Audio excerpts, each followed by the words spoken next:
Hi guys! Welcome back again sa aming channel and welcome naman para sa mga baguhan dito sa aming channel. If you haven't subscribed in our channel guys, please do consider subscribing. Please do like our video and share it to your friends. Do comment down below also para sa mga katanungan nyo. And don't forget also guys, like our page on Facebook. Again, dito ako nagsasagot guys kung meron pa kayong ilang katanungan regarding sa aming yard. So, ayan guys. And syempre na nga pala guys, so ang bilis na ng panahon. So, mag-i-end na naman ang 2021. So, sana mag-end na rin ang COVID guys. So, ayan guys, maraming salamat nga pala sa lahat ng nanood doon sa aming previous video regarding doon sa kung paano namin binibreed yung aming mga malalaking shamo dito. So, in this video naman guys, ay i-share ko sa inyo kung bakit nga ba kami gumagamit ng brooder. So, maraming aspect guys kung bakit kami nagbo-brooder. Ayan, nakikita niyo sa likod guys, yung dog cage na ginagamit namin before para sa aming mga sisiw. So, ngayon naman guys, ay gagamitin ulit namin to and ililipat nga namin yung mga ilang sisiw namin doon sa aming brooder na carton guys. Kasi malalaki na rin sila and yung doon sa aming brooder na nasa baba ng aming yard is hindi pa namin magagamit sa ngayon since may mga sisiw pa doon guys. And wag kayong mag-alala kasi doon pa rin namin yan sa kwarto ilalagay. So, nandito lang sa ngayon kasi hindi pa namin nalilipat. So, ayun guys, samahan nyo ako at ililipat na muna namin yung aming mga sisiw dito sa kanilang cage pansamantala. So, ayan guys, eto nga pala yung cage na ginamit namin nung nakaraan guys. And sa ngayon, nandito siya sa terrace namin since gagamitin nga din namin to ulit sa ngayon. So, ililipat namin yung mga ilang sisiw. So, ipapakita ko sa inyo yung mga sisiw na yun guys. Actually guys, hahatiin namin yung mga sisiw na yun kasi napakarami nila sa isang carton. So, bali dalawang cage to. So, perfect guys kasi malalaki din tong cage nito. So, mas malaki na rin yung space nila dito sa dog cage na to.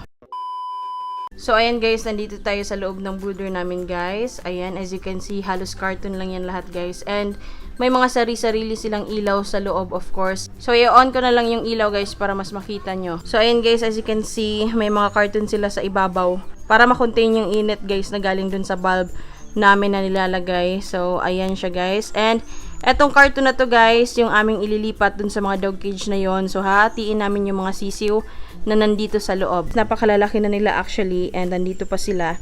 So, nasabi ko rin nung mga nakaraan na kailangan kapag 1 month old na is nililipat na namin. Pero sadly ngayon hindi pa namin malilipat dun sa baba kasi nga guys may mga ilang sisiw pa doon. Hindi naman din pwede guys na isama namin to sila doon agad-agad kasi baka mag-away lang sila. Kasi nga hindi sila magkasing edad. So, yan lang yung carton guys na nilalagay ko sa ibabaw nila. Talagang crowded na sila dito. So, kailangan na talaga silang ilipat dun sa kabila guys para mas makaginhawa na sila guys kasi napaka-crowded na nila dito sa area na to. So, eto guys, sample strain. Ayan. Ayan, medyo nakaduko lang yung ating video. Pero, ayan siya guys. O, sample lang. Napakalaki ng head. Ayan.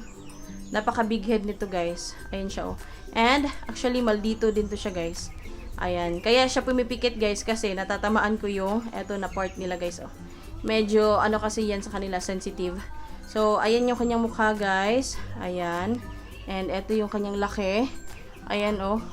So talagang napakalaki na ng mga month old natin guys. Ayan yung kanyang paa, yung kanyang katawan, at saka yung ulo niya talaga guys. Napakalaki oh. Ayan. So compare sa native guys, talagang may pagkakaiba sila. So ito yung ating sample strain ng ating Goki na kailangan na talaga nating ilipat guys. So ayan yung color niya guys. And ito ay stag. Ayan. Mapapansin niyo naman din sa kanyang ulo. Ayan, stag siya. Ito naman guys, sample ng pullet. So, ayan yung kanyang mata guys, oh. Ito yung kanyang katawan. Napakalaki na rin guys. Ayan, ito yung mga paa pala nila. So, pasensya na. Merong mga rice hull kasi dahil din yan sa ipot kaya dumidikit. So, kailangan na kasi yung linisan din. Pero, ayan siya guys. So, ayan guys, ilipat na muna natin itong mga sisiw na to.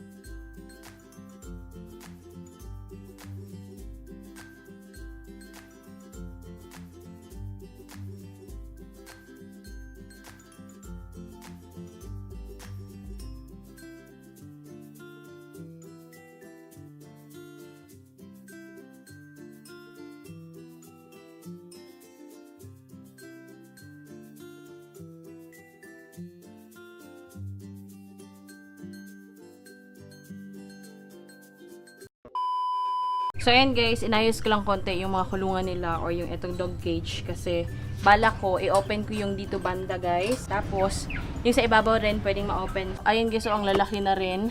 So, napakagaganda rin ng mga sisiw na to guys. So, paunahan lang talaga guys ha. Pagpasensyahan nyo na din talaga sa mga iba na kung minsan hindi ko agad-agad nabibigyan. Since nga guys, may mga iba na naka-reserve na talaga.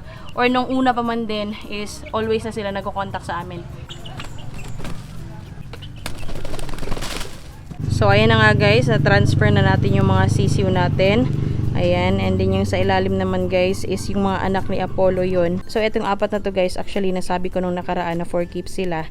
So, tingnan na natin guys kung marirelease ba namin to or hindi. So, depende pa rin. So, ayan, pinakita ko lang din sa inyo yung space nila na mas malaki na rin talaga guys. So, yan na sila guys. Nandiyan na sila sa cage nila. Ayan, dito na muna sila pansamantala guys sa may terrace namin banda. Kasi ang gagawin ko, lilinisin ko na muna doon sa loob ng kwarto nila guys kasi marami ding feeds doon na pagkain nila which is wala pang space. So ang gagawin ko is i-arrange ko na yun guys. So hindi ko na yun isasama sa ating vlog. And also guys, lilinisan ko pa yung mga ilang brooder doon na natitira. So ayan guys, balik lang ako mamaya once natapos ko yon and doon tayo sa ating topic for today. So later on guys, ililipat pa din namin sila once na available na nga yung mga brooder natin na nasa baba ng ating yard. So sa ngayon, ito na din muna yung mga itsura nila. Nalinisan ko na sila guys.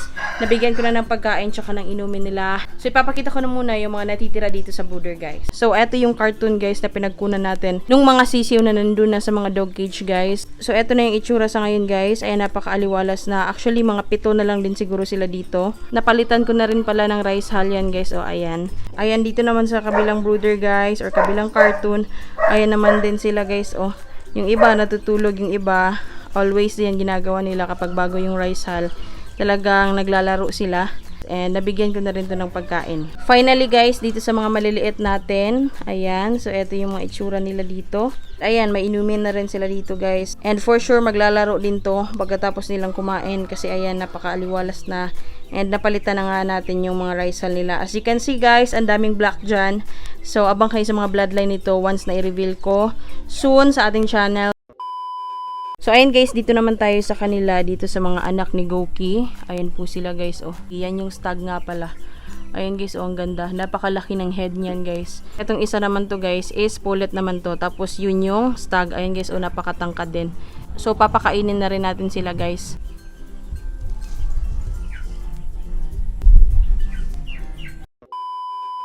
So ayan guys, tapos na ako nagpakain tsaka nagpainom sa kanila. At the same time, nalipat na nga din natin sila dun sa kanilang mga dog cage guys. Kasi kung napapansin nyo naman din kanina guys, talagang crowded sila dun sa kanilang mga cartoon na brooder.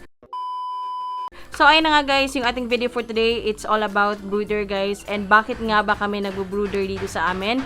And kung ano ba yung importance para sa amin ng brooder. So disclaimer lang nga pala guys ha, ito ay base lang sa aming yard. Regarding lang sa experience namin. And at the same time guys, siya mo yung mga manok namin. So hindi sila natives guys. So may factor din yun kung bakit nga kami nagbo-brooder. So una sa lahat guys, kaya kami nagbo-brooder, it's because siya mo yung mga alaga namin.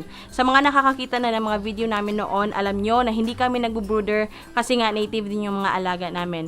Sunod naman guys, kaya nabubrooder kami, it's because naka-incubator yung mga itlog ng aming mga shamu, so kaya din kami nabubrooder. So may magandang benepisyo yung brooder guys, at the same time meron din disadvantage. So sasabihin ko ng una yung disadvantage guys, talagang gagastos ka sa kuryente guys. Hindi ko naman din sa sinasabi guys na lahat ng brooder ay kailangan ng kuryente, bagkos yung sa amin guys, na pamamaraan ng brooder namin guys ay talagang gumagastos kami sa kuryente kasi nga pumapasok na nga doon yung pag-iilaw na kung saan kaya naman din sana nung inahin na siya lang din yung mag-alaga ng sisiw niya. Pero dahil nga nag-brooder kami, so mas pinili namin na yung ilaw na lang din yung magsilbing init ng aming mga sisiw. Para sa amin, yun lang yung pinaka-disadvantage kasi talagang gagastos ka para sa kuryente. Kaya yun lang din talaga yung iniisip namin guys. Regardless kung magkano yung babayaran namin sa kuryente for as long as healthy nga silang lahat. Ang advantage naman yan guys is talagang napakadami. Hindi madudukot yung ating mga sisiw nung iilang mga ibon guys na kung saan talagang kumukuha sila ng mga sisiw. So tinatawag nga yung mga uwak guys. So kalaban natin natin yan kapag hindi tayo nag-brooder or kung pinapasama lang talaga natin yung ating mga sisiw dun sa kanyang inahin. So, sunod naman na advantage guys is sa inahin.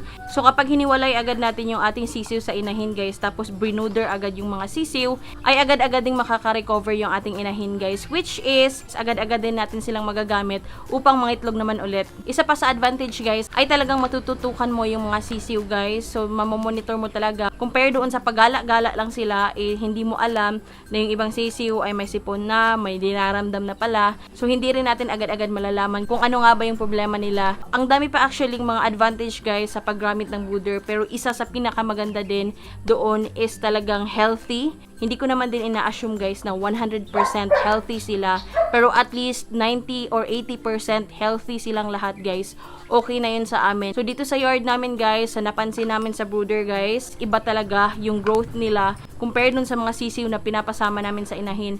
Kasi tulad nung nasabi ko kanina, natututukan namin sila, napapakain ng tama, nabibigyan ng vitamins as always, and then nakikita talaga namin yung growth nila kasi nga nasa isang kulungan lang sila or nasa isang cage or isang brooder lang sila. And also guys, kasama ng pagiging healthy nila is hindi rin sila sakitan since nandun lang sila sa area na yon. Since always nalilinisan yung kanilang brooder, yung area nila, nadidisinfect. So, kung kaya yung nagiging turnout nun is nagiging healthy yung ating mga sisiw. Disclaimer again guys ha, base lang to sa aming experience regarding sa brooder.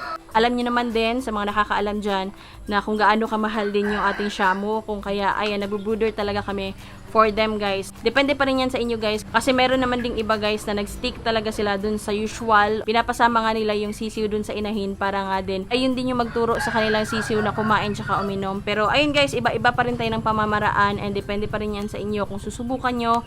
Pero dito sa amin guys, dahil nga shamu kami, nag-brooder talaga kami guys para mas matutukan sa bawat sisiw na meron kami. So, ayun lang guys yung aming experience regarding sa brooder at kung bakit kami nagbo-brooder. And actually guys, napakadami pang advantage niya ng pagbo-brooder natin. So, ilan lang yun sa mga na-share ko din sa inyo and na-experience namin dito sa aming yard.